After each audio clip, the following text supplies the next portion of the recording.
President Donald Trump reacted to the Republican losses in off-year elections across the United States on Tuesday night, citing unspecified pollsters who attributed the loss to the ongoing government shutdown and Trump not leading the ballot. Trump wasn't on the ballot and shut down were the two reasons that Republicans lost elections tonight, according to pollsters. This is what Trump wrote on his Truth Social platform. The decisive races in New York City, Virginia and New Jersey come as the U.S. government shutdown enters 35th day today. And let's try and dissect these verdicts with our correspondent Akshay Dongre joining us now. Akshay, Democrat Mickey Sherrill winning New Jersey's governorship, Democrat Abigail Spanberger's win in Virginia, Mamdani winning New York's mayoral race. Is it an early referendum of sorts for President Trump? Well, it is in fact, and especially the Virginia result, that is traditionally a red state, a Republican state, giving a verdict for a Democrat nominee.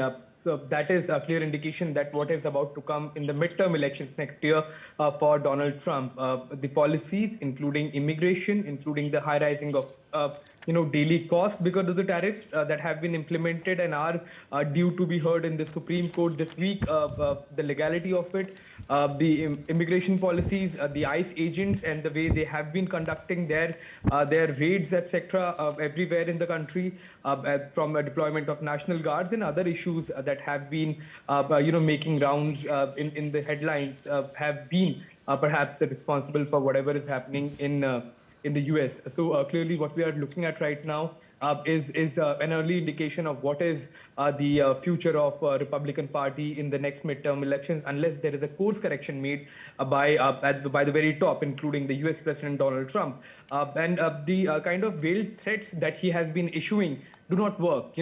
Even in the government shutdown, he has been saying that shutdown can be used as an opportunity to remove deadwood, to remove, inefficient and unnecessary social security schemes as well.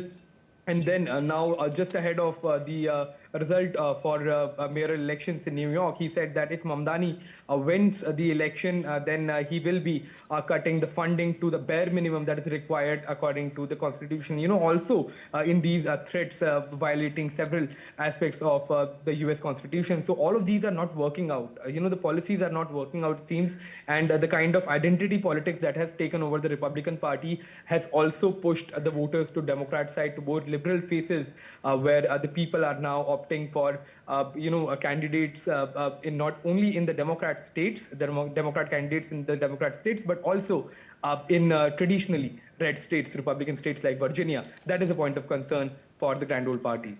Okay. What significance does California Proposition 50 special vote hold as voters have decided to temporarily redistrict the state?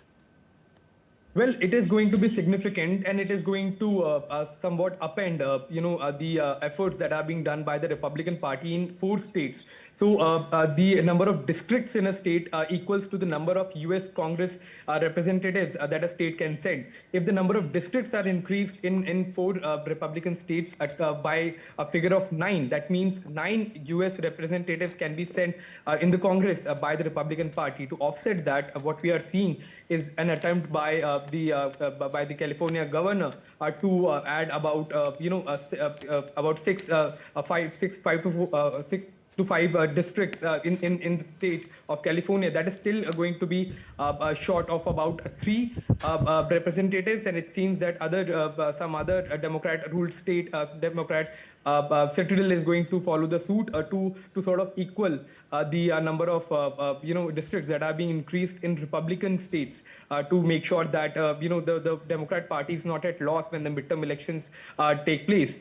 So that is, it seems, going to be the focus of the Democrat Party as well. But it remains to be seen that what is going to be the result of it. But now clearly, it's sort of adding on to more districts, to add on to more representatives that is taking place by both the parties.